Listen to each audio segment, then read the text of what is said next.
Eh bien, bien le bonjour, chers auditeurs, chères auditrices. Nous sommes en direct de la fête du pain, en plein cœur du Perrier. Et Jérémy, si tu m'entends de l'autre côté de la régie, tu peux même couper la zone 1. Ce sera super agréable parce que du coup, ça nous fait un super écho d'enfer dans nos oreilles. Je sais pas si mes collègues l'entendent, ce petit écho, mais c'est moi qui viens peut-être fou. En tout cas, chers auditeurs, chères auditrices, vous l'aurez compris, nous sommes sur l'émission Happy Hour, comme le jingle l'a expliqué. Vous avez l'habitude de ce jingle. Il y a quelques semaines, nous étions en direct du Forum des associations et on continue en fait notre route avec notre petite caravane sur le territoire alsacien et son agglomération. Et nous sommes au cœur du quartier du Perrier, plus précisément la plaine du four à pain, comme j'aime le dire. Un lieu plutôt agréable où l'été se passe des séances de cinéma plein air. Et puis tout au long de l'année, depuis quelques temps, il y a un cabanon qui accueille le four à pain avec l'association Le Champ du Four. Aujourd'hui, nous sommes le 27 septembre, il est 12h37, on va bientôt manger, et il y a une grande fête qui se déroule en ce moment au cœur de votre quartier, donc n'hésitez pas à descendre, venir nous voir. Et c'est la fête du pain, tout simplement. Et pour commencer à en parler, je suis accompagné de différentes personnes, de différentes structures, notamment les bailleurs sociaux avec Bulent et Mina. Bonjour à vous deux. Et ainsi de Charlotte pour l'agglomération et Emma pour la ville d'Annemasse. Bonjour à vous quatre. Bonjour. Alors tout d'abord, je vais m'orienter vers Charlotte et Emma. Vous êtes co-organisatrice de l'événement. Vous portez cet événement-là. En quoi c'est important, j'ai des réponses, mais j'aimerais bien que ça vienne de vous aussi. En quoi c'est important de faire vivre ce quartier par des événements comme celui-là au cœur du Perrier? La grande question de qui commence à prendre la parole. Je me lance. Shifumi, c'est toi. On y va. Non, c'est sûr que le quartier du Perrier, c'est un quartier où on a quand même énormément de... Je vais revenir un petit peu au grand principe de la fête du pain. On a donc ce four à pain qui a été créé dans le cadre du projet Mémoire. Le projet Mémoire, c'est un projet qui donc a été lancé sur le quartier du Perrier en 2022 avec le collectif ethnographique. Et très simplement, l'objectif, c'est de pouvoir garder une mémoire de ce quartier dans le cadre du renouvellement urbain. Une mémoire qui est tournée, le choix qui a été fait, ça a été de prendre comme cœur du projet la question des différentes cultures, de la nourriture, finalement en quoi la cuisine finit par nous rassembler, nous fédérer, peu importe qui, peu importe quand, comment, en tout cas, c'est un fait qui est vraiment fédérateur. Et donc, je prends un biais un peu détourné pour répondre, mais le fait d'avoir cette fête du pain, cette grande fête, finalement, elle permet de partager nos cultures, nos visions, de partager très simplement un repas. Là, je vois au travers des différentes animations qui sont proposées, que ce soit la ferme pédagogique, que ce soit l'atelier pour le pressoir à pommes, que ce soit l'atelier plutôt de fabrication de pain et ainsi de suite. Petits et grands, de tout âge, de toute culture, de tout horizon se retrouvent, partagent finalement des moments forts. Et c'est là où on retrouve ce sentiment collectif que nous aussi, en tant que ville, agglomération, bailleurs, etc., enfin l'ensemble des partenaires qui sont présents aujourd'hui, on a vocation à animer ce collectif, à proposer des temps plus ou moins forts, des temps plus ou moins réguliers pour se retrouver, pour partager, et puis pour créer du lien, tout simplement. Ouais. Charlotte, tu veux peut-être rajouter quelque chose ? Je crois qu'Emma a tout dit, mais j'insiste vraiment sur le côté la nourriture, le repas, c'est ce qui rassemble vraiment les gens. Dès qu'on a un peu un creux dans l'estomac, en général, on s'entend bien pour manger ensemble. Donc voilà, c'était l'état d'esprit, c'est ça.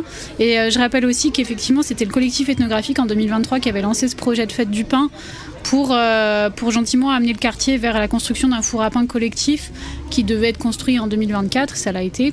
Et aujourd'hui qu'il est construit, on souhaitait renouveler cet événement pour et éventuellement le pérenniser chaque année pour qu'il y ait un grand événement assez bon enfant, familial, en espérant à l'automne, en espérant avoir du beau temps comme aujourd'hui. Donc voilà, c'est parfait. Oui, à signaler, vous êtes chez vous nous entendez. C'est l'automne, c'est sûr. Mais il fait super bon, il fait super beau. Alors des fois un peu frais quand des nuages passent, mais franchement c'est super agréable. Ça va se maintenir pour toute la journée, donc n'hésitez pas à venir au cœur du Perrier. Même si vous habitez pas le Perrier, vous êtes les bienvenus pour partager ce grand moment. On est également accompagné des deux bailleurs sociaux principaux, notamment Bulent pour Haute-Savoie Habitat et Mina pour Léman Habitat. Non, Alpes Habitat. Oui. Alors du coup, peut-être Bulène, tu peux nous dire quelques mots au niveau de votre participation en tant que bailleur social sur cet événement, et peut-être à plus long terme, comment vous vous investissez pour faire vivre ce lieu-là? Alors nous, je prends la parole du coup pour Mina Alpad et pour nous, pour Haute-Savoie Habitat. Donc on est ravis franchement de participer à ce genre d'événement, d'être invités, parce que pour nous, au-delà d'être bailleur, gérer les immeubles et nos locataires, c'est important d'être présent avec eux, d'être là sur les moments de cohésion, les moments importants. Et quand on nous a proposé de rejoindre cette jolie fête, on a dit oui tout de suite. Et on a pu proposer du coup de venir avec Richard, la ferme au totem, une ferme pédagogique. Et ça garde dans l'esprit de cet événement. Okay. Et du coup, à long terme, comme je disais, c'est un lieu, c'est une plaine avec un four à pain installé en pied d'immeuble. J'imagine que ça amène de la vie. Est-ce que vous, en tant que bailleur, vous avez aussi envie d'aller sur du plus long terme finalement? Parce que c'est un lieu qui est amené à vivre, à poursuivre sa vie. Ça a été un peu le bilan du projet Recette quelque part à un moment donné. C'est-à-dire, c'est la fin d'un projet, c'est la fin d'une résidence pour le collectif ethnographique. Mais en fait, c'est peut-être le commencement aussi d'autre chose. Oui, tout à fait. On a déjà été, on s'est mis en contact déjà avec l'association de Champ du Four sur des futurs projets peut-être, pourquoi pas. Nous, on a dit qu'on était ouvert à toute proposition, de travailler ensemble. On s'investit déjà sur d'autres événements avec la ville et l'agglo sur le quartier. On s'investit de plus en plus chaque année avec différentes thématiques et je pense que c'est le début d'une grande histoire avec le Champ du Four aussi. On va être de plus en plus impliqués sur le quartier, nous en tant que bailleurs en tout cas. Okay. En tant que, je m'adresse à vous quatre, en tant que porteur de cette action aujourd'hui, mais aussi en tant que partenaire du Champ du Four et puis de la vie, comment vous imaginez justement la suite de ce lieu-là avec le cabanon, avec le four à pain? Est-ce que ça va essaimer d'autres projets sur la ville ou est-ce que justement ça va se concentrer ici et que du coup j'imagine la fête du Perrier, du quartier du Perrier du coup l'année prochaine? Comment tout ça va potentiellement évoluer? Large question. Alors, je n'oserais dire que je prédis l'avenir, mais en tout cas, l'esprit, c'est bien de pouvoir continuer à travailler ensemble. Quand je dis ensemble, c'est... Alors là, on a parlé du Champ du Four spécifiquement, mais on a aussi l'association Ancrage, l'association Nejma, l'association Maman de Cœur, qui sont présentes sur la partie cuisine. Je ne vais pas faire le défilé de toutes celles et ceux qui sont présents aujourd'hui. En tout cas, dans l'esprit, c'est de continuer à écrire cette histoire autour du four à pain ensemble, de voir un petit peu quelles sont les envies, autant du côté du Champ du Four que des autres associations, et puis de, ma foi, réfléchir de nouveaux projets plus ou moins structurants pour accompagner le développement d'actions autour du four à pain, et puis encore une fois le faire vivre, puisqu'on a quand même un très bel équipement au cœur du quartier. Est-ce qu'on en aura d'autres sur le reste de la ville ? Ma foi, c'est une question qui restera en suspens pour aujourd'hui, mais du moins le faire vivre, le faire connaître. Et j'en profite pour rappeler que ce four à pain au milieu du quartier du Perrier, il est évidemment ouvert à tous sur les ouvertures qui sont proposées par l'association notamment. Je vois une démarche, dites-moi si je me trompe, mais je vois une démarche qui est alors, pas novatrice, mais du coup qui est assez nouvelle, c'est d'inciter les gens à sortir de chez eux. Finalement, même de rester dans son quartier, mais de sortir, de pousser la porte et d'investir des espaces communs qui n'étaient pas jusqu'à présent. Il y a une aire de jeu à côté, mais là on est vraiment sur le champ qui est vraiment maintenant derrière un gymnase, et l'idée c'est s'approprier finalement un espace différent pour en faire quelque chose de collectif et de commun, et de vivre les choses un peu différemment et le quartier un peu différemment. Est-ce que c'est pas un peu l'essence un peu du projet de départ au final ? L'essence du projet, à la base, comme le disait Emma, c'était un projet sur la mémoire du quartier pour mettre en valeur l'identité, etc. Donc la vraie essence du projet, c'était ça, c'était de parler du quartier un peu autrement et de rassembler les gens sur une thématique fédératrice comme la nourriture. Et aujourd'hui, c'est vrai que dans ce projet, il y a eu plusieurs phases, il y a eu plusieurs choses qui ont été mises en place, qui ont été réalisées, des films, des enregistrements, des livres, etc. Mais ce four à pain, on voulait qu'il y ait quelque chose de pérenne sur le quartier et qui donne vie à autre chose. Donc voilà, le collectif ethnographique a accompagné la construction de ce four à pain de manière collective. Et puis ensuite, ils ont accompagné aussi des personnes du quartier pour se créer, s'autonomiser sous format d'association et faire vivre ensuite ce four. Et plus largement, l'espace qui est autour aussi, parce que là, on est sur une plaine, effectivement, qui n'était pas forcément très utilisée. Je crois qu'il y a quelques années, du temps où il y avait encore la MJC Sud, il y avait du cinéma plein air ou des choses comme ça. Puis, on fait encore. Ouais, voilà, ça a été remis, mais il me semble pendant quelques temps, il y en avait peut-être plus trop. Donc voilà, cet espace-là était plus trop utilisé et finalement, en fait, il est hyper agréable. Il est un peu en retrait des immeubles. Et on a des immeubles juste derrière nous, mais il n'est pas vraiment au milieu de tous les immeubles sur la place du jumelage. Et puis voilà, il y a le côté un peu champêtre, c'est sympa d'être dans l'herbe. Là, on a pu faire venir des animaux de la ferme. Je trouve que ça donne des outils anciens pour faire le jus de pomme. Voilà, il y a un côté un peu, on mêle le champêtre avec les associations de quartier qui vont faire à manger. Il y a tout ce mélange-là qui se fait. On a l'impression d'être en campagne. On a l'impression d'être un peu à la campagne et à la ville. Et en même temps, il faut rappeler que le Perrier, c'est le quartier le plus vert d'Annemasse. C'est là où il y a le plus d'espace vert, où c'est le seul quartier d'Annemasse où je pense qu'on peut laisser ses enfants vaquer dehors sans trop de problèmes, parce qu'il y a plein d'endroits où ils peuvent être, des places, des espaces de jeux, etc. Donc, voilà, effectivement, on se réapproprie les espaces et on aide les gens aussi à descendre de chez eux avec des petites manifestations comme ça qui sont rassembleuses. On espère en tout cas que ça va faire venir du monde aujourd'hui. C'est bien parti en tout cas. Et c'est vrai que c'est aussi une dynamique qu'on lance collectivement. Là, je me tourne vers les bailleurs, mais les actions en pied d'immeuble, les actions, encore une fois, des événements plus ou moins forts, mais en tout cas des temps qui sont faits juste en bas du lieu d'habitation, au milieu d'un îlot. C'est des choses qu'on développe de plus en plus. Parce qu'il y a une envie d'avoir des temps pour se rassembler, une envie d'avoir des lieux pour se retrouver, des moments finalement adaptés dans le quotidien et pas plus loin que le bas de chez soi, tout simplement. Eh ben, les choses sont dites. Vous êtes sur le Perrier, en bas de chez vous, vous allez pouvoir nous retrouver avec toutes ces animations. Vous allez pouvoir découvrir justement la fabrication du jus de pomme, de la farine. Il y a des activités art plastique. Il y a une ferme pédagogique. Il y a le champ du four qui a allumé son four à pain. Donc voilà, il y a plein de choses qui se passent. Et puis nous, on est présents jusqu'à la fin. Et il y a aussi il y a aussi la projection du film Recette, il me semble. J'ai pas l'horaire en tête. Mais à partir du moment que le soir, à 20h, quand le soir arrive, qu'on puisse bien voir sur cet écran-là. Donc vous pourrez voir un peu le déroulement en fait de ce projet tout au long des 3 années qu'il y a pu y avoir. Et toute l'après-midi, à partir de 13h, il y a les associations de quartier qui vont faire à manger. Et voilà, on invite les gens à venir couper des légumes, faire à manger avec les associations pour servir un repas collectif à 18h30 sur les grandes tablées là, qui sont installées. Donc voilà, repas gratuit pour tout le monde. En espérant que les gens viennent participer. On a déjà faim. Et faire à manger. On a déjà faim. Et il y a une pizza partie à midi, on attend les pizzas. Eh ben merci à vous 4 d'avoir pris un peu de votre temps et puis d'avoir pu présenter cette fête du pain et ce projet avec le collectif ethnographique. Et on se retrouve tout au long de cette journée. Merci à vous. Merci à toi. Et puis je vous souhaite une bonne journée. Et puis vous qui habitez le quartier, encore une fois, alors je fais un peu le rabatteur, mais descendez, venez nous rencontrer derrière le gymnase Robert Salaz pour partager ces beaux moments avec nous. Et puis on a de la musique. Il y a Sébi qui joue de la musique fabuleusement bien. Et il y aura un bal aussi de mémoire. Jérém, c'est à toi pour la suite. Merci. Quand je dis radio, vous dites mani, ça fait radio, mani, radio, mani. Oui, vous êtes toujours sur Radio Mani 91.5 FM et en direct de la fête du pain au cœur du quartier du Perrier avec notre petite caravane. On est là installé à côté du four à pain pour un événement, comme je disais, pour la fête du pain. On le disait tout à l'heure en préambule de cette émission. Et tout au long de la journée, on va essayer d'interviewer les différents partenaires et puis les participants à cette fête. Et là, je suis accompagné de Jean-Christophe. Bonjour Jean-Christophe. Salut. Ça va ? Bonjour à tous, ça va ? Ouais. Il fait beau, on a du soleil, il fait presque chaud. Donc voilà, si vous êtes chez vous, enfermé, vous savez pas où aller, descendez de chez vous, allez derrière justement le gymnase Robert Salaz, ce qu'on appelle la plaine du four à pain. Donc n'hésitez pas à venir et puis venir nous retrouver et partager des bons moments et puis tourner une manivelle pour faire du jus de pomme, par exemple. C'est ce que tu fais, Jean-Christophe, depuis tout à l'heure. Tu brasses de la pomme et puis pour faire du jus de pomme. Donc l'association s'appelle la Farandole. Une farandole, pardon.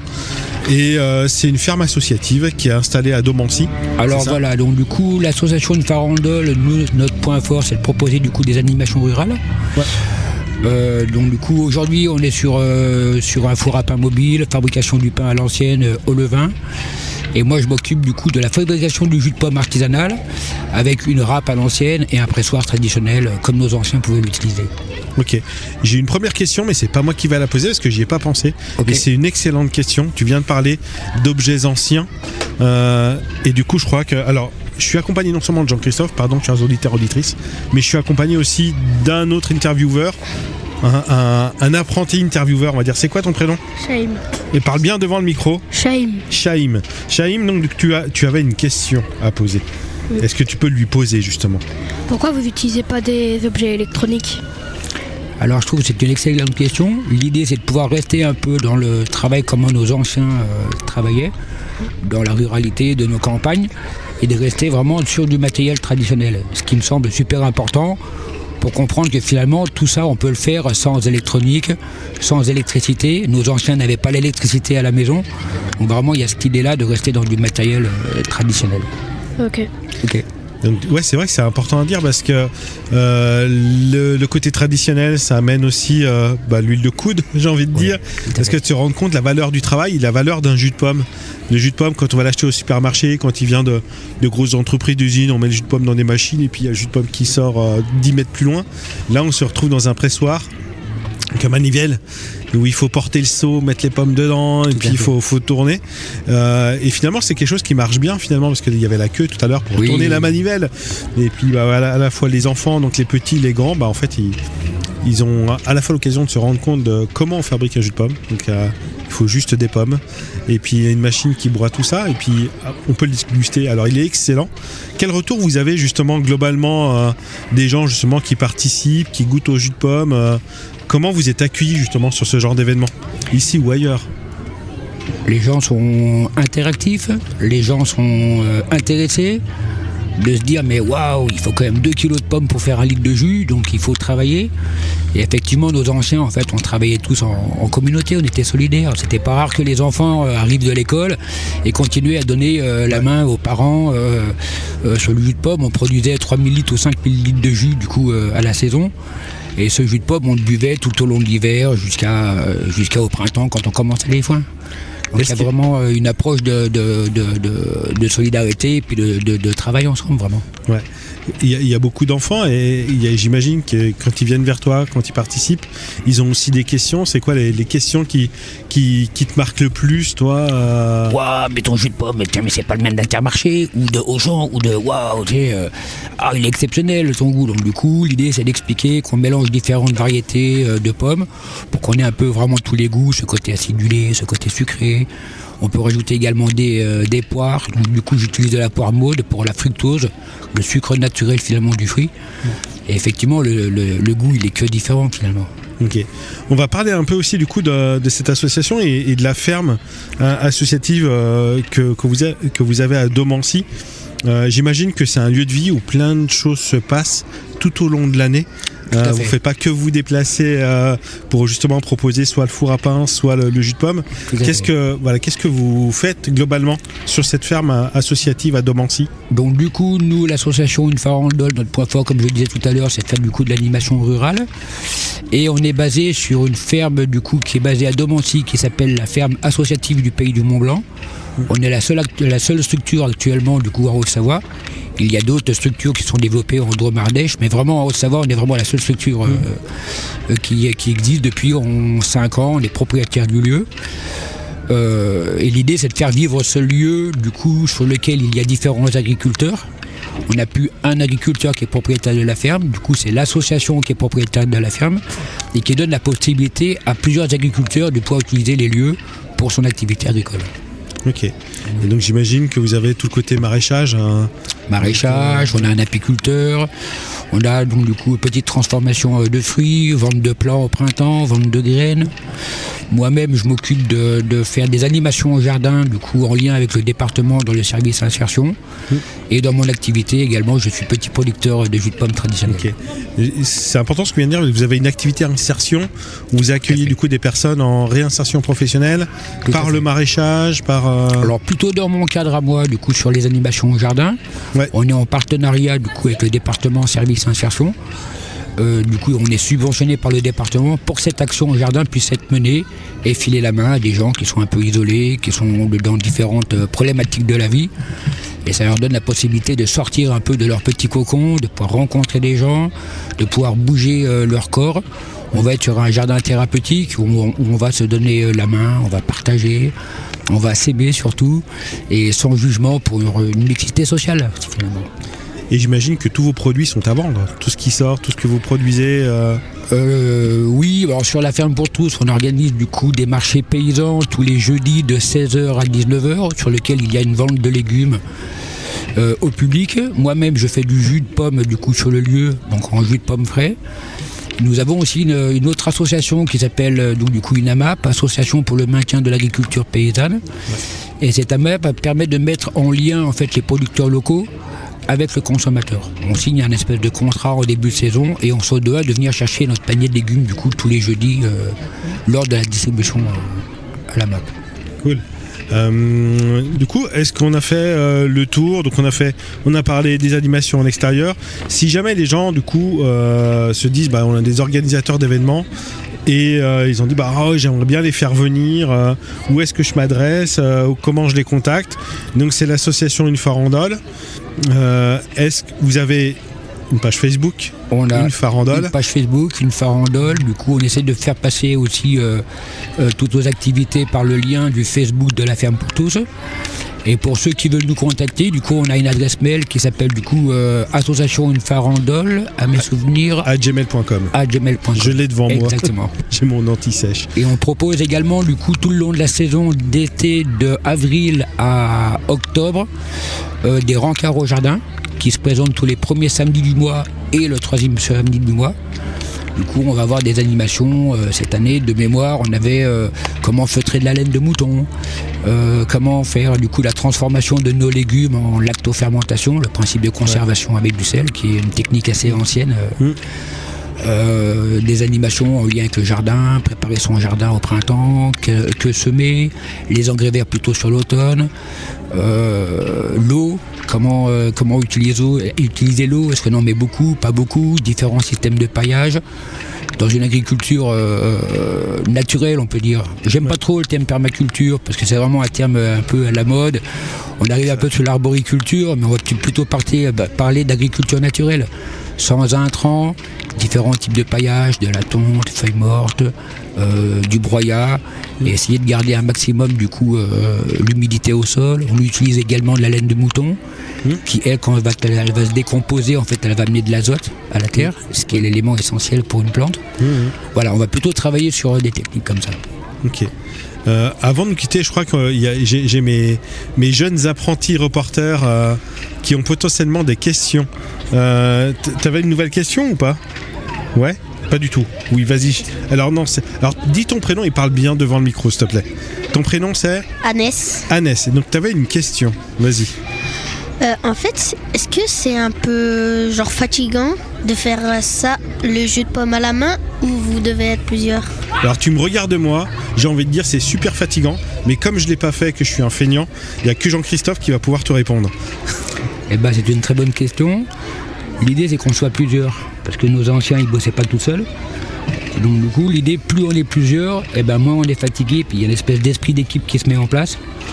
Et le jus de pomme il peut être que bon quoi, fait avec amour comme ça, il peut être que parfait. Super question. Ok. Et toi t'as une autre question pour le coup? Oui. Est-ce que vous faites que des jus de pomme? Nous, à l'association de Farandole, on propose du jus de pomme, on propose du coup la fabrication du pain à l'ancienne, avec notre four à pain qui s'appelle Marcel, qui est du coup un four à pain mobile. Tout le monde donc du coup vient pétrir la pâte, façonner le pain, on fait l'enfournement, défournement. On a des animations qui s'appellent aussi jaune d'œuf. Du coup, on se dépasse plutôt dans les écoles. Et l'idée, c'est de partir de l'œuf, on va mettre dans un incubateur, jusqu'à la naissance du poussin. Voir un peu qu'il faut 21 jours entre l'œuf fécondé et que le petit poussin puisse naître. D'accord. Et du coup, je vais peut-être rebondir sur sa question. c'est potentiellement avec les machines que tu as amenées qui servent à faire le jus de pomme. Est-ce que tu peux mettre d'autres fruits dedans? Tu as parlé de poire tout à l'heure, j'imagine que tu peux aussi utiliser on peut de la mettre poire. des poires, des coins. C'était ma grande question de gourmand. Je voulais en venir là au coin, parce qu'on arrive à la saison des coins et c'est vrai que c'est dur à trouver le coin déjà. Ouais. Et puis c'est un fruit qui est assez fragile, enfin, la maturation elle est dure à maîtriser. Tout à fait. Du coup, on peut faire du coin avec. On peut mélanger des coins aussi dedans le jus de pomme, aucun souci. Ah, excellent. Excellent. Ça m'éveille les papilles tout ça. Génial. Et t'as une nouvelle. Alors, oh là, mais j'ai que de nouveaux apprentis autour de moi, c'est génial. Alors, tu vas dire ton prénom bien devant le micro et tu vas poser ta question. Je m'appelle Zakaria. Ah, vas-y, Zakaria. Ça vous prend combien de temps pour faire une bouteille de jus de pomme? C'est une histoire de biscotto là. C'est pas une question de temps. Je pense qu'on va plutôt parler de quantité. Pour faire 1 litre de jus, il faut environ. Moi, je parle sur 2 kilos pour 1 litre de jus, mais en fait, ça va dépendre de ta pomme, la densité de la pomme, de ce qu'elle va sortir en jus. C'est pas vraiment une question de temps, c'est une question plutôt de quantité. Là, je pense que, 1 kilo de pommes, t'en as pour une demi-heure, quoi. Non? Merci beaucoup Jean-Christophe. Alors vous qui nous écoutez, alors déjà si vous n'êtes pas loin du quartier de Romani, en fait du Perrier, pardon, n'hésitez pas à venir tout simplement derrière le gymnase Robert Salaz et l'ensemble des gens présents pour répondre à toutes vos questions. Ils pourraient goûter également au jus de pomme. Et puis vous qui êtes un peu plus loin, si vous voulez des contacts par rapport à l'association Une Farandole et du coup de la ferme associative, il y a 2 possibilités: vous abonner à leur page Facebook Une Farandole ou les contacter tout simplement par mail. Donc là, le mail c'est associationunefarandole@gmail.com. Merci beaucoup Jean-Christophe d'avoir pris un peu de ton temps à nous accorder. Et puis ton jus de pomme il est excellent, j'adore. Et puis une très belle continuation. Et puis on va continuer à se croiser cet après-midi. Jérém, c'est à toi. Et vous qui êtes chez vous, venez tout simplement sur le quartier du Perrier. Il y a une excellente fête qui se déroule. Quand je dis radio, vous dites Mani, ça fait radio. Mani, radio, Mani. Et la suite du jingle, normalement, ça vient du 7.4, sans du 7.4. Mais ça, c'est sur Punch Live et ce sera d'ici quelques semaines. Mercredi, je sais pas quand, en octobre, de 19h à 20h. Donc, un rendez-vous rap de la radio. Mais pour autant, aujourd'hui, nous sommes toujours à la fête du pain au cœur du quartier du Perrier. Enfin, au cœur. Pas tout à fait au cœur, un peu caché. Mais en fait, il y a tellement de choses qui se passent qu'on n'a pas l'impression d'être quasi en campagne. Donc la fête du pain se déroule sur la plaine du Four à Pain. Je ne sais pas si on peut l'appeler comme ça, mais c'est comme ça que je l'appelle depuis une petite année. Donc derrière le gymnase Robert Salaz, on a une belle plaine d'herbe ouverte à la campagne, quoi. Et du coup, il y a un lieu de vie aujourd'hui où justement vous pouvez retrouver, comme on l'a dit tout à l'heure avec Jean-Christophe, vous pouvez faire votre jus de pomme. Il y a effectivement l'association du Champ du Four qui a allumé son four à pain. Et du coup, il y a des pizzas qui sont en train d'être faites. Et du coup, il y a plein d'activités. Et puis il y a des activités un peu art plastique, que ce soit de la sérigraphie, que ce soit de l'activité art plastique plus classique, de la poterie avec un vélo. Et oui, ça existe et c'est possible. Et puis ce soir il y aura la projection justement du film Recette qui était un peu à l'origine de cette dynamique-là autour du four à pain. Pour autant aussi il y a une association qui va fêter cette année ses 20 ans et ça m'a donné un sacré coup de vieux quand même parce que ça va faire 20 ans que je suis pas ici sur Annemasse avec la radio et du coup on accueille l'association Ancrage. Bonjour Chiara, bonjour Monica et bonjour Daniel. Merci d'être venu, de nous accorder quelques minutes de votre temps précieux en ce jour de fête. Est-ce qu'on peut rappeler justement la création d'Ancrage, parce qu'il y a eu des objectifs au départ qui ont certainement évolué, des choses qui se sont rajoutées, mais quand je dis des choses, c'est de multiples choses, parce qu'on a toujours plein d'idées, plein envie de faire plein de projets, on peut pas tout faire, il faut choisir, et des fois on a la possibilité de faire encore plus de choses. Donc en fait ça a été 20 années assez incroyables et je dirais riches de rencontres finalement. Oui, bonjour, merci Laurent de nous accueillir. Oui, alors on va fêter nos 20 ans et effectivement on a démarré à l'époque, il y a 20 ans, parce qu'on était un groupe de professionnels de la gérontologie et on avait fait le constat, comme beaucoup, que les personnes en structure ou à domicile étaient très isolés, avaient très peu de visites, que ce soit même de la famille ou des amis, qui n'avaient plus de lien social. Et l'idée, c'était de rapprocher deux générations, les ados et les personnes âgées. Et ça a matché tout de suite parce que ils ont un point commun, c'est que les ados, ils sont pas encore dans la vie active et ils se sentent pas utiles, et les personnes âgées, elles ne sont plus dans la vie active et elles se sentent très inutiles et elles se renferment. Mais voilà, l'idée, c'était de créer des liens intergénérationnels. On a par exemple, pendant une année scolaire, organisé une correspondance entre une classe de lycée philo des Glières et des personnes du Rayon de Soleil à Montier-Mornay, et ça a été incroyable, ça a été vraiment très, très riche, très émouvant.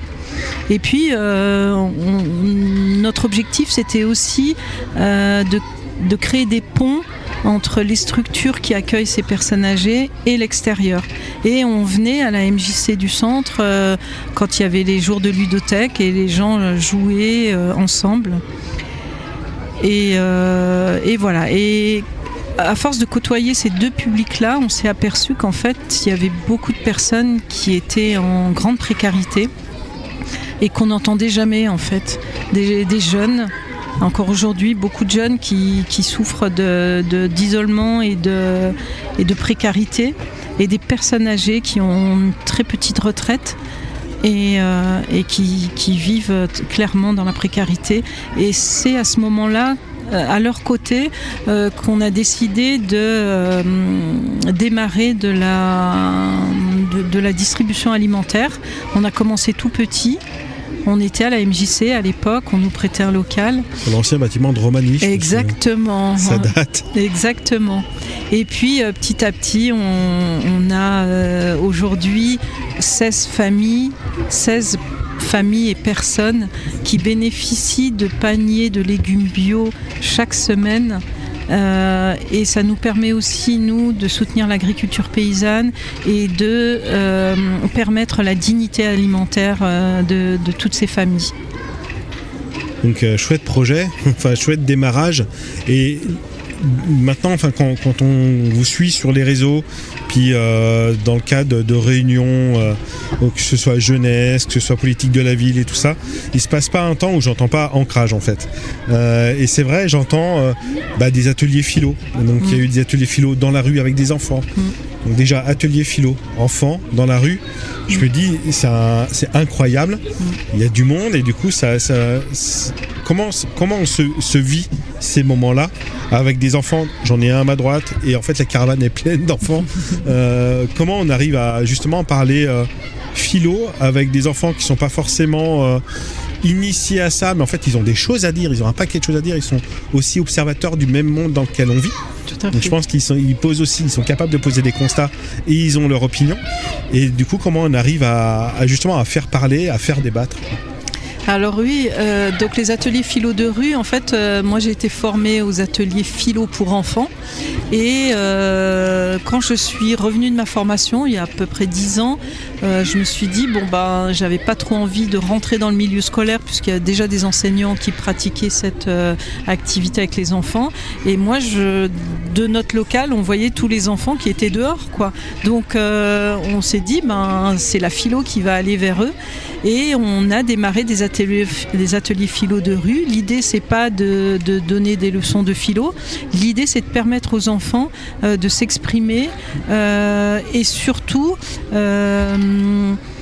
d'entendre de la part des autres participants d'autres points de vue différents. On a souvent entendu des enfants, lorsqu'ils écoutaient la parole des autres enfants qui s'exprimaient, se disaient « Ah, mais oui, mais c'est vrai, moi j'ai jamais pensé à ça. Ah oui, et parfois ils changeaient d'avis, ils se disaient ouais, je suis content d'avoir entendu ça parce que voilà, c'était vraiment.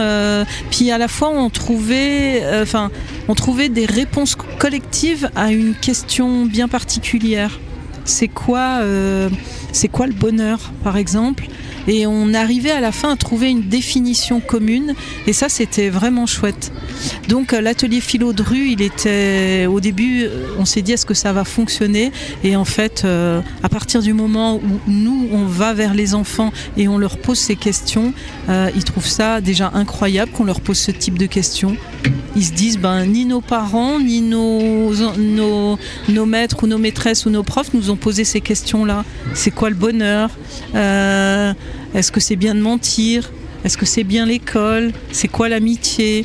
Donc c'est ce type de questions-là qu'on leur pose et auxquelles ils n'ont jamais pu... personne ne leur avait jamais posé ce type de questions. Et du coup, ça les valorise.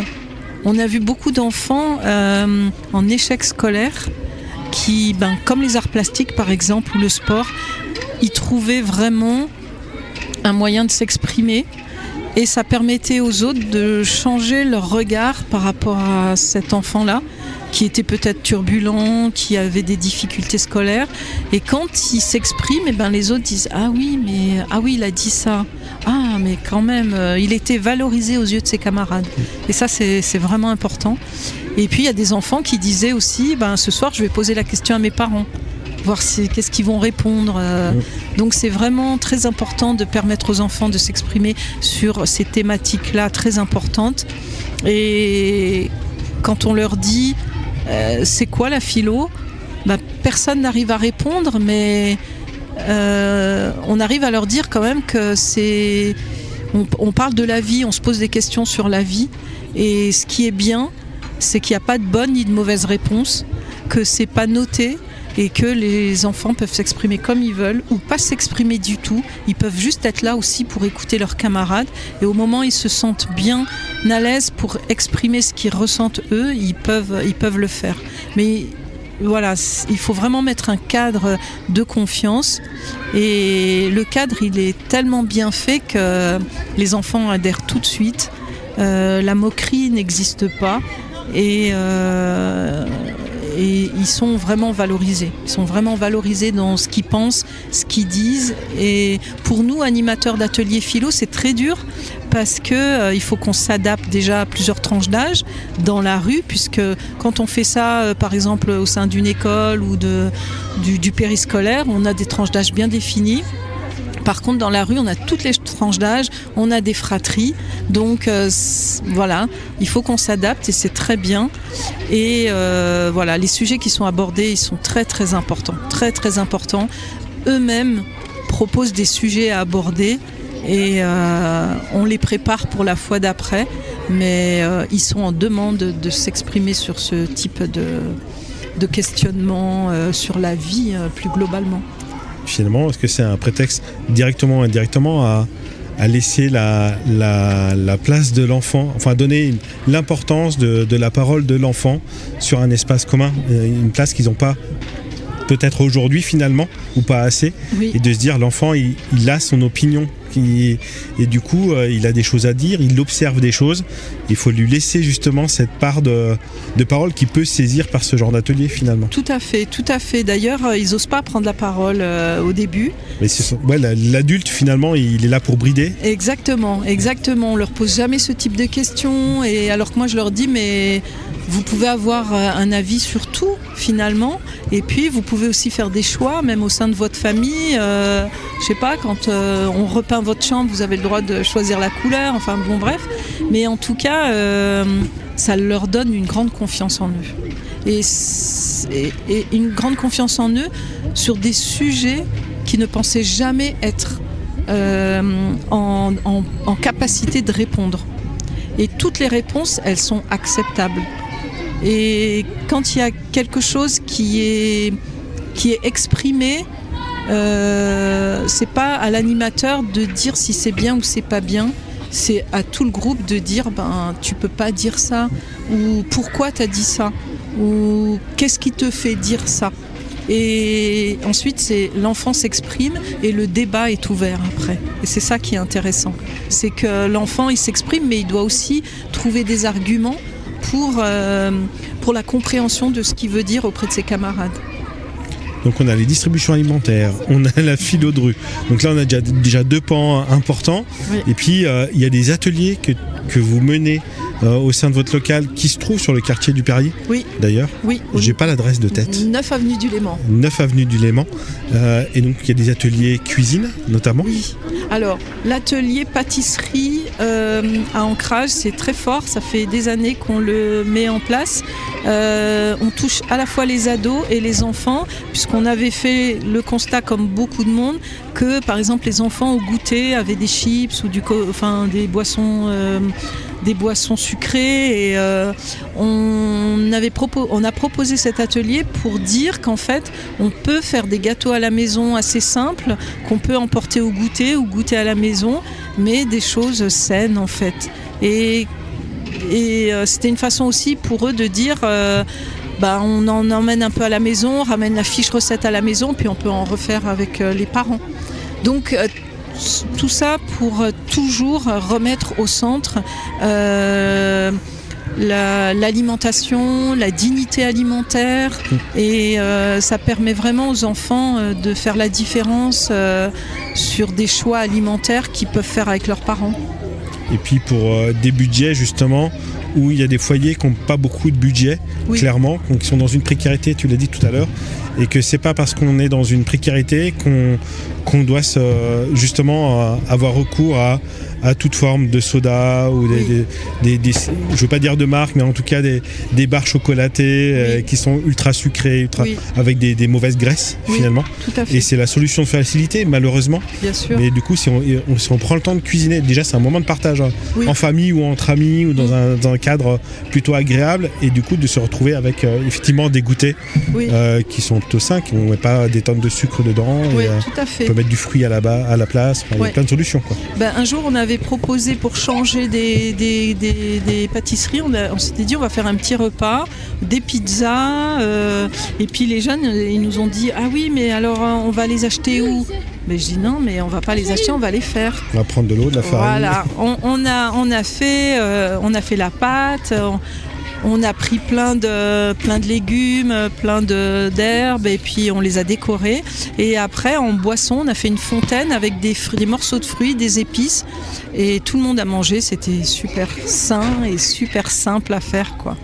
Ok. Voilà. Donc, distribution alimentaire, philo de rue, atelier, pâtisserie, goûter. J'oublie des choses? Je suis sûr que oui. Alors là, on démarre un atelier qui s'appelle le Kamishibai. En fait, c'est les enfants inventent un conte, l'illustrent, et ensuite on anime ce conte, les enfants animent ce conte dans une espèce de petit théâtre en bois. Et donc on a lancé le premier atelier mercredi dernier. C'était incroyable, ils ont été captés par le Kamishibai, ce théâtre-là, où ils font défiler leurs illustrations avec l'histoire. Et ça a captivé beaucoup d'enfants et c'était super. Et du coup, c'est toujours l'expression qui prime des enfants, qu'elle soit artistique, qu'elle soit alimentaire. Voilà, c'est très important pour nous que chacun puisse s'exprimer. Et voilà, moi j'aimerais bien laisser la parole à Monica. Monica, explique-nous ce que tu fais, parce que je suis sûr qu'il y a plein de choses qu'on a oubliées sur Ancrage, ou de la manière dont tu participes, toi. Déjà, comment tu as connu Ancrage? Comment tu as été alpagué par Kéra? Parle bien devant le micro. J'ai connu Ancrage par le biais d'Amélie à temps plein. Ouais. Donc, c'est elle qui m'a dirigé vers Kéra. Et Kéra, elle m'a tout de suite adopté. Voilà. Et moi, je participe à la préparation des buffets végétariens qu'on fait par l'aide de la commande. Et l'argent là, c'est pour aider les enfants qui sont en situation difficile. Et je pense que c'est une bonne chose de penser aux enfants, de penser à leur éducation. Moi, je suis passionnée par l'éducation des enfants, tout ce qui est en rapport avec l'éducation des enfants. Et je pense que c'est une bonne chose parce que les enfants sont l'avenir de demain. Voilà. C'est vrai qu'à chaque fois que je vois sur vos réseaux, vous partagez vous faites des buffets colorés, fleuris, appétissants, et quand je suis devant mon téléphone, quand je scrolle en général sur Instagram ou autre, je bloque dessus. Et du coup, j'arrête, je me mets de la musique et je me mets à cuisiner chez moi. Voilà mon réflexe. Et ça me l'a fait plusieurs fois. Et c'est vrai que ça met de la couleur, et je trouve que ça reflète aussi la vie qu'il y a dans cette association, je trouve. Parce que c'est très coloré, très vivant. Ça donne envie de découvrir, d'aller à la rencontre des personnes qui l'ont fait, à votre image, au final. Et du coup, on n'a pas parlé de ces services. Alors, c'est un mot peut-être vulgaire, le terme traiteur, en fait. Parce que c'est pas un service traiteur, mais finalement, vous êtes un peu sur ce modèle-là. En fonction des commandes que vous avez, vous y répondez ou pas, en fonction de votre disponibilité. Oui. Et de la faisabilité finalement. Oui, tout à fait. On n'aime pas trop le mot traiteur parce qu'on n'est pas des professionnels, mais alors l'idée des buffets, elle a démarré le jour où on a dit on va tout miser sur la solidarité et on ne va faire aucune demande de subvention. Et parce que si c'est pour demander des subventions et que l'année d'après tout s'écroule, on voulait pas ça, on voulait être autonome, et surtout c'était une façon d'impliquer toutes les familles qu'on soutient. Quand on a demandé à toutes les familles, quand on reçoit une famille Ancrage, on lui dit il n'y a pas de problème, l'association peut vous aider, mais on est persuadé que vous aussi vous pouvez aider l'association. Vous avez sûrement des compétences et que vous pouvez mettre au bénéfice de l'association. Et du coup, on a un petit formulaire où on met, vous pouvez jardiner, bricoler, cuisiner. Évidemment, il y a plein de gens qui s'engouffrent dans cuisiner. Et un jour, on a testé. On a fait un buffet du monde à la Fantasia et c'est parti. Tout a été vendu en même pas 1 heure, et les gens ont commencé à nous dire est-ce que vous faites ce type de plat en dehors de la Fantasia ? Nous, on n'y avait même pas pensé, et c'est de là qu'on s'est dit il y a une demande. Nous, on a besoin de s'autofinancer, et c'est peut-être de cette façon-là qu'on va s'autofinancer.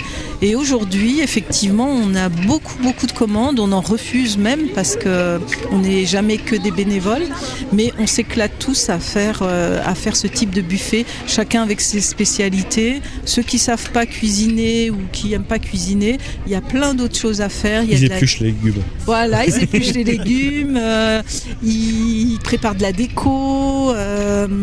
Ils installent, oui, c'est toute une logistique, ces buffets. En tout cas, ça nous fait très plaisir de les préparer, et beaucoup de gens nous font confiance parce qu'ils savent que tous les bénéfices de chaque buffet est destiné à financer des paniers de légumes bio pour des familles d'Ancrage. Et on a 16 familles à qui on propose un panier de légumes bio toutes les semaines de l'année, avec des œufs bio, du lait, des yaourts ou du fromage de chèvre, ou des yaourts ou du fromage de vache. Et donc on a réussi à inscrire des familles au sein des AMAP. C'est pas évident, mais en tout cas il y avait une demande aussi de la part des adhérents des AMAP qui disaient on aimerait plus de mixité, on aimerait soutenir des familles, et du coup nous on est arrivés là et on a inscrit 6 familles, 2 fois 3 en 2 ans, et nous on paye 75% des paniers, les familles payent 25%, et on fait payer 2 € le panier de légumes bio chaque semaine aux familles. Vous faites des buffets solidaires. Buffet solidaire engagé et fleuri. Et j'ai un souvenir d'un buffet solidaire engagé, et en plus j'y étais pas. C'était aux Nuits Masala, peut-être pas l'année dernière, l'année d'avant peut-être. Et il y avait les ados de notre secteur jeune qui étaient là, qui tenaient le vestiaire pour financer un de leurs projets immenses pour partir au Canada, où ils y sont allés d'ailleurs. Et du coup, ils ont pu bénéficier de ce buffet-là. Oui. Ils m'en ont parlé pendant 1 mois. Ouais. Et puis, il y a eu un nouveau vestiaire après. Dit, on prépare pas à manger, en fait. C'est bon, il y a le buffet, il y a le buffet. C'était tellement bon, ils sont là. Non, ils sont pas là. Mais voilà, c'est comme quoi ça marque aussi les esprits. Oui. La couleur est les a marqués, quoi. Pour Oui. le coup, Ouais. Et c'est vrai qu'on a un beau partenariat avec Château Rouge parce que on prépare l'espace restauration pendant les nuits Masala et là on y met vraiment beaucoup d'énergie et c'est vrai qu'on avait rencontré les jeunes au vestiaire et on leur a fait goûter ce qu'on avait préparé. Ils étaient assez contents. pour le coup. Ouais, c'était super. Et du coup, on est là où on peut et ça nous permet de s'autofinancer et de continuer à travailler sur cette dignité alimentaire. Et voilà, puisque ce qu'on souhaite, c'est que les familles en précarité, elles puissent choisir leur alimentation, qu'elles ne doivent pas subir l'alimentation. Et quand on s'est organisé pour ça, il y a des familles qui nous ont dit super, parce que enfin on ne se nourrit pas que des restes. On a enfin de la bonne alimentation, des bons produits et on fait tout en sorte pour que les familles aient des bons produits bio, locaux quand c'est possible. Et notre idée aujourd'hui, ça serait de créer à petite échelle une épicerie citoyenne et solidaire où les familles, mais tout le monde pourrait venir acheter des produits bio et des produits sains et payer selon leurs revenus. Voilà. Ça, c'est le projet. Ouais, c'est en cours de maturation. Ouais, et à venir. Oui, à venir. Ouais. Donc un beau challenge pour le coup. Je ne doute pas qu'il va être concrétisé. Super. Merci beaucoup à vous trois d'être venus, d'avoir pris un peu de votre temps. Daniel, un petit mot à dire sur l'association? Pas du tout. Alors Daniel, on est très attaché à Daniel parce que Daniel, c'est notre photographe. Elle est très engagée. C'est ça qui fait des belles photos de buffet. Ouais. C'est de ta faute si j'arrête de scroller. Enfin, c'est grâce à toi que j'arrête de scroller sur le réseau et que je me mets de la musique et je cuisine dans ma femme te remercie. Et je voudrais dire qu'on a créé aussi une antenne à Genève. Ça fait 1 an maintenant. Okay. On a le même principe qu'Ancrage Annemasse, mais on a des partenariats sur Genève avec des associations de femmes en précarité et on est basé tous les jeudis à la MACO, la manufacture collaborative, et on propose un café solidaire. Donc on vend du salé, du sucré pour les employés, les bénévoles de la MACO. Et pareil, tous les bénéfices sont destinés à acheter des produits sains qu'on redonne à des familles sur Genève. Et on n'y croit pas, mais il y a beaucoup de précarité à Genève. Beaucoup. Voilà, et c'est super parce qu'on a agrandi notre réseau.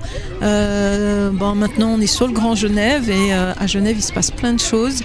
Et on a beaucoup de partenaires là-bas déjà. Parfait, merci beaucoup. Alors vous qui nous écoutez, alors je le dis depuis tout à l'heure, déjà la première chose à faire c'est de sortir de chez vous et de venir au Perrier derrière le gymnase Robert Salaz. Ça vous permettra de rencontrer toutes les associations présentes et de faire connaissance avec tout le monde et puis aussi de vous restaurer pour le coup. Et puis tout simplement si vous voulez rentrer en contact avec l'association Ancrage, déjà il y a les réseaux sociaux, que ce soit sur Facebook et sur Instagram. Vous êtes situé au 9 avenue du Léman. Oui. C'est ça. Alors, il y a des jours particuliers peut-être? Non, justement on n'a pas de permanence. Pas de permanence. Non. Donc je dis une bêtise. Non, mais on n'a pas de permanence parce qu'on n'a pas le temps de faire des permanences.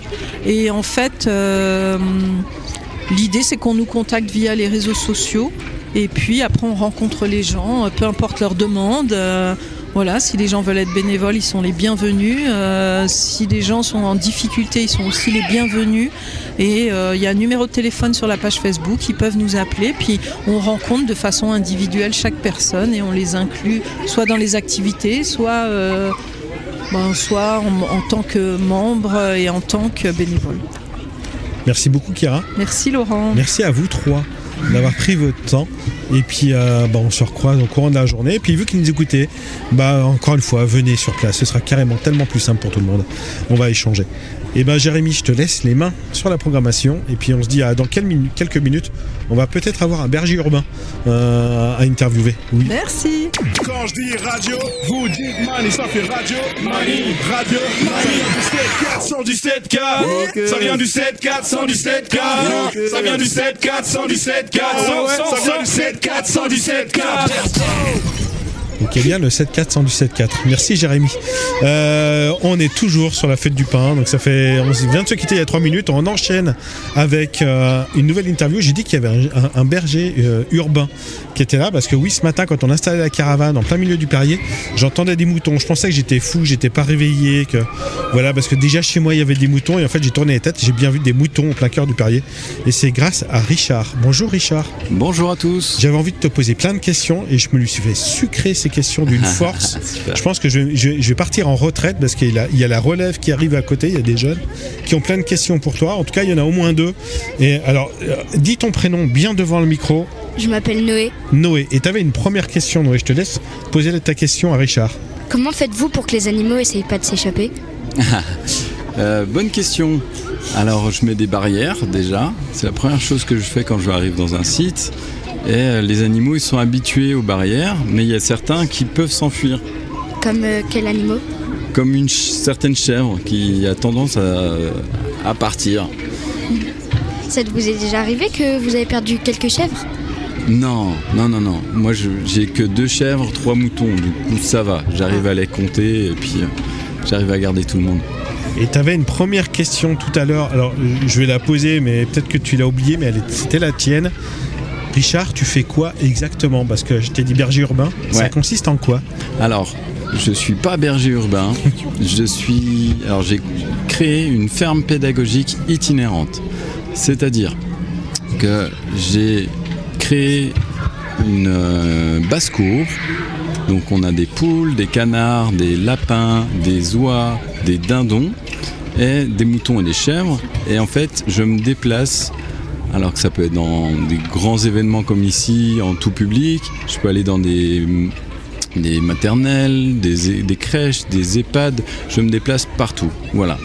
Et l'idée, c'est que de faire découvrir, que ce soit les enfants ou les plus âgés, les animaux, dans un premier temps, les voir, les toucher.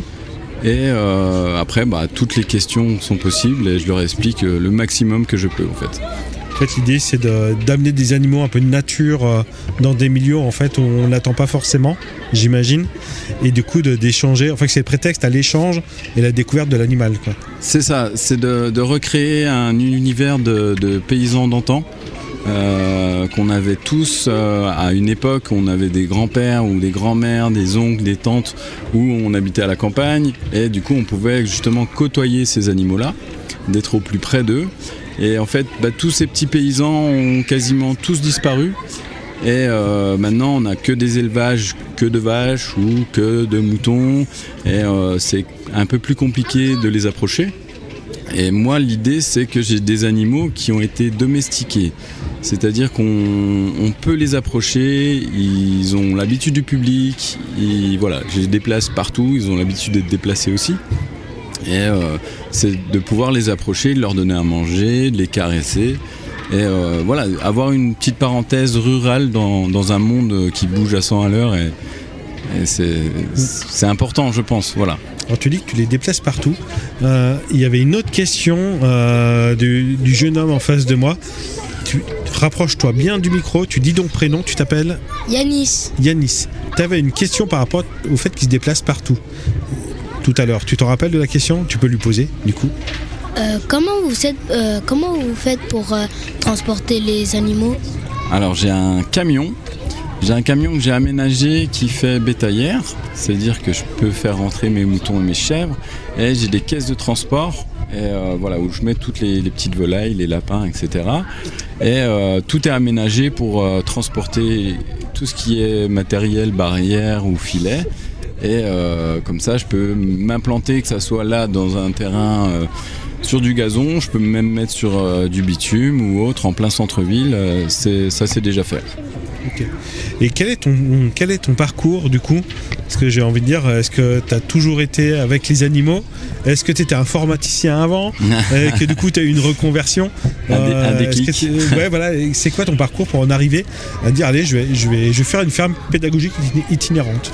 Alors en fait c'est que moi j'ai grandi justement à la campagne. Et j'ai eu la chance d'avoir un grand-père qui avait tout ce petit, un grand-père paysan qui avait des moutons, des cochons, des vaches, il avait vraiment tous les animaux qu'on peut voir. Et moi ça m'a vendu du rêve toute mon enfance et j'ai toujours adoré ces animaux-là.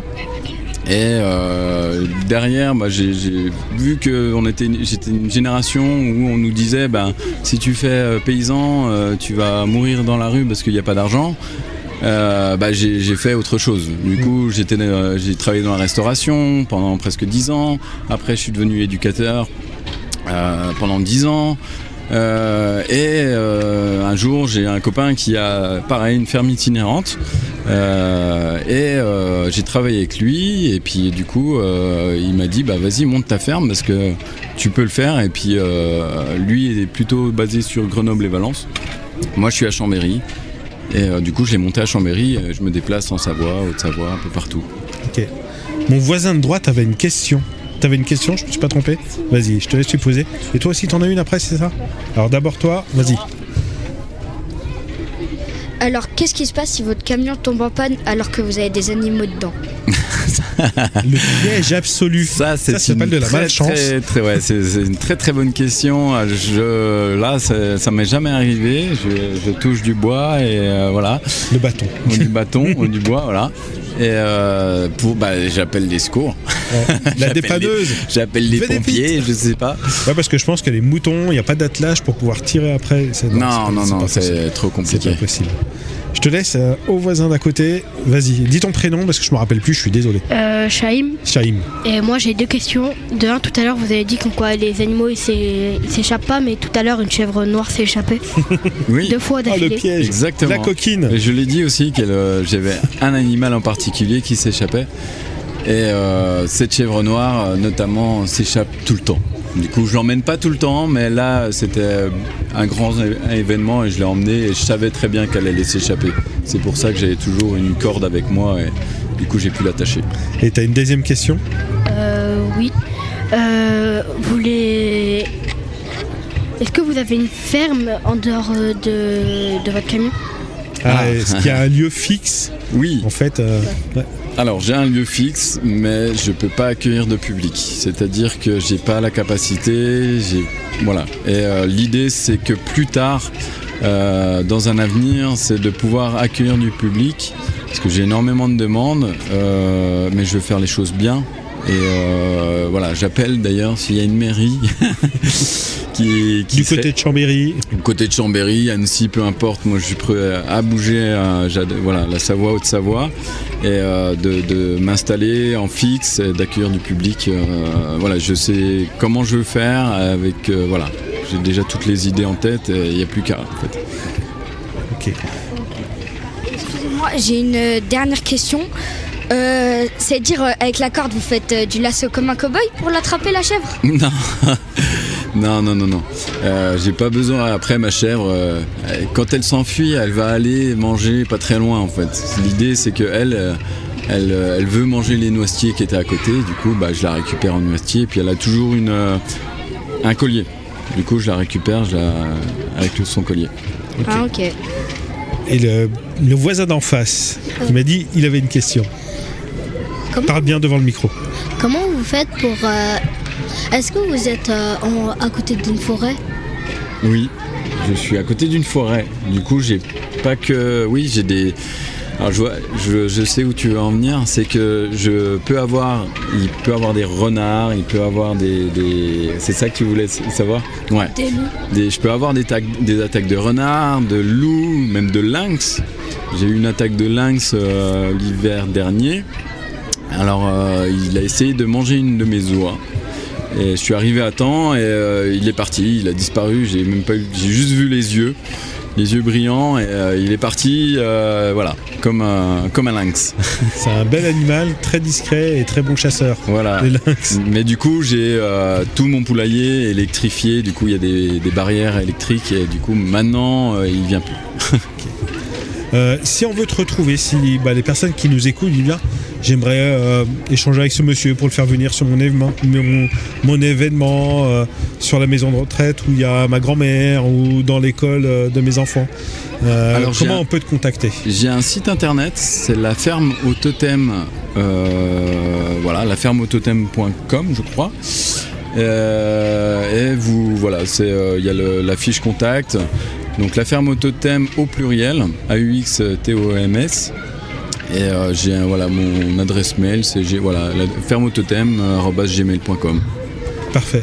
Est-ce que tu es présent sur les réseaux ou pas du tout ? Alors j'ai Insta, j'ai Facebook.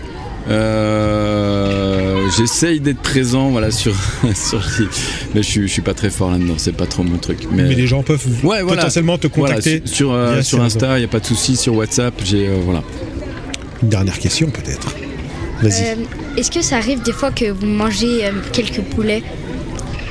Est-ce que tu manges tes animaux parfois ? Ouais, je l'avoue.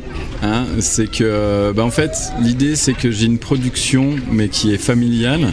C'est-à-dire que au printemps, je viens avec des petits poussins, ou je vais venir avec des petits canetons, et pour justement montrer aux enfants le petit caneton, le petit poussin, et les voir grandir aussi. Mais du coup, je peux pas garder tout le monde en fait. Du coup, chaque année, je suis obligé de réduire mon cheptel. À part, moutons et chèvres, c'est les seuls que je fais pas reproduire. Mais chèvres, lapins, poules et canards, c'est ceux que je fais reproduire. Voilà. Parce que plus tu vas monter ton cheptel, plus ça va toi te coûter de l'argent à nourrir tout le monde. C'est plus ça va te prendre aussi de l'espace. Il faut du terrain et c'est très compliqué en Savoie et voilà. Mais, une dernière question et après on passera à quelqu'un d'autre. Est-ce que vous vendez des fois vos animaux ? Non, je peux pas vendre d'animaux. Voilà, moi je suis un prestataire de service, c'est-à-dire que je vends des animations. Je peux pas vendre de poules, je peux pas vendre de canards, de lapins. Ou alors des fois ça m'arrive de troquer ou de donner, tout dépend. Si là il y a une école qui m'a contacté pour avoir des lapins, et du coup je vais leur donner des petits lapros et puis on fera un petit partenariat comme ça ensemble. J'ai une question. Il y a une question, allez, je vous l'accorde. Vas-y, Shaim, vas-y, pose ta question. Alors, c'était juste pour savoir, est-ce que vous vendez les ressources de vos animaux telles que des œufs ou alors leur viande ? Non. Alors, la viande, non, il venait de dire que non. Voilà. Les œufs non plus. Les œufs, j'ai pas le droit en fait. Je pourrais le faire, mais ça me demande trop de boulot. J'ai déjà énormément de boulot comme ça en fait. Et pourquoi vous pouvez pas ? Ça vous ferait de l'argent. En plus, tout le monde veut des œufs bio en plus. Oui, mais justement, ça demande, en fait, c'est qu'il y a des services sanitaires et ça demande énormément de boulot et c'est un autre réseau, en fait. Moi, je me contente à l'animation et c'est très bien comme ça, en fait. Donc l'activité principale de la ferme au totem, c'est de proposer des animations dans des milieux comme ici sur un événement où tu apportes une ferme pédagogique pour faire découvrir et puis permettre la rencontre entre le public et les animaux et toi. Et puis aller aussi dans les écoles, et tu parlais de maisons de retraite. Si les gens veulent justement entrer en contact avec toi, il y a plusieurs possibilités. Donc l'adresse mail lafermeautotem@gmail.com, au totem au pluriel. Le site internet, c'est le même nom, la ferme au totem. Ouais.